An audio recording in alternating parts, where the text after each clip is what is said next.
educativa, la educación y las luchas políticas gremiales. Jaime Ornelas Delgado decía que todo sistema educativo está marcado por una elección, proyecto de hombre y sociedad. En el gobierno de Porfirio Díaz se decía que la educación era un instrumento de subordinación, pero el orden y la disciplina sustentaron ideológicamente la estructura del sistema educativo nacional. Los liberales mexicanos del siglo XIX triunfaron y eliminaron progresivamente de las escuelas la enseñanza y la moral religiosa y pusieron en su lugar la moral laica. También existía el positivismo, y para el positivismo no existía la libertad, sino la subordinación ante la ciencia. Es decir, la ciencia era base para aprender a comportarse dentro de una sociedad. 1921.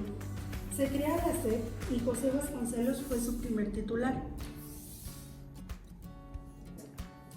Al gobierno de Manuel Ávila Camacho. En 1940, planteó como prioridad el crecimiento económico, a través del mercado y la protección gubernamental a la naciente burguesía. El neoliberalismo y el sistema educativo. Conseguir la educación como un proceso de capital humano, promovido por el interés individual, estaba sustentado al egoísmo y a la ganancia para convertirse en forma cultural dominante en el aparato educativo. Se decía que se organizaba para mantener a los educandos poco atentos y desinteresados. El sindicalismo en México. Durante los últimos 5 años del porfiriato, los movimientos de protesta comienzan a manifestarse con mayor frecuencia. Aquí participaron Francisco I. Madero y Victoriano Huerta. En julio de 1912 fue la fundación de la Casa Obrera Mundial. Un tema muy importante para nosotros y la pregunta que llama más nuestra atención es ¿cómo se fundó el CENTE? Y bueno, todo comenzó con unos pequeños grupos que se manifestaron en México con el afán de gremiarse en el año de 1943. Grupos de San Casiano que se formaron en Chiapas, Oaxaca, Veracruz, Tabasco y en algunos estados del centro del país. En 1932 surgió la Confederación Mexicana de Maestros.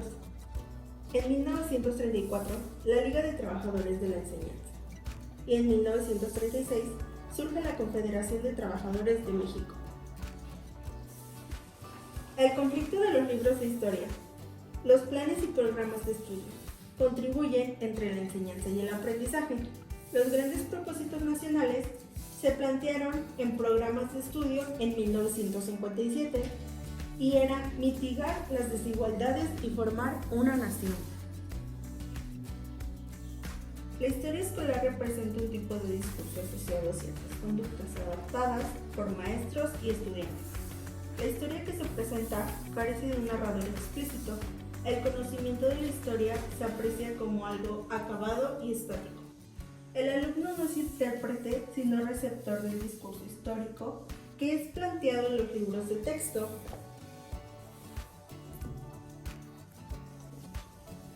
Y no se plantea como objetivo explícito de la educación básica. La entrega de libros tiene sus ventajas y sus desventajas. En mi opinión, una de sus desventajas podría ser que en ciertas ocasiones cometen muchos faltas de ortografía, o en los casos de la historia, se presentan las cosas buenas y no las malas. Y como alumnos, sería bueno que supiéramos la verdad tal y como es. Se entiende como desarrollo regional al proceso de cambio sostenido que tiene como finalidad el progreso permanente de la región. Algunos de los conceptos claves son equidad.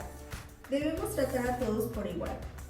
Eficiencia. La eficiencia es la capacidad para realizar o cumplir adecuadamente una función. Sustentabilidad. Capacidad que haya desarrollado el sistema humano para satisfacer las necesidades del mismo. Entropía.